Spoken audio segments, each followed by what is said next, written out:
Hello everyone. నేను ఈ video ఎందుకు షూట్ చేశానంటే ఇది పొలాలకు వెళ్ళే వాటర్. అప్పుడు ఇప్పుడు అయితే సైడ్ కాలువలాగా అయిపోయింది. అంత చండాలంగా చేశారు. అన్ని కవర్స్ టేస్ట్ అంతా తీసుకొచ్చి వాటర్లో వేస్తున్నారు. చాలా చండాలంగా ఉన్నాయి. నేను దగ్గర నుంచి వెళ్ళి తీయలేదు వీడియో, సైడ్ నుంచే తీసింది. చూపించడానికి కూడా నీట్గా లేదు. అందుకనేసి ఈ రోడ్డు కూడా బస్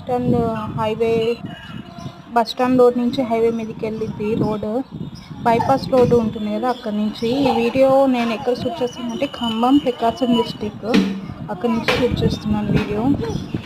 ఈ రోడ్డు కూడా వర్షం పడితే చాలా చండాలంగా ఉంటుంది. అంత వాటర్ బురద ఎక్కువ జారిపోవడం, నచ్చడానికి ఇబ్బందిగా ఉంటుంది. ఇక్కడ నుంచి వెహికల్స్ అయితే చాలా వెళ్తుంటాయి డైలీ. ఇది బస్ స్టాండ్కి మెయిన్ రోడ్కి వస్తుంది. క్లీన్ చేపిస్తే చాలా బాగుంటుంది.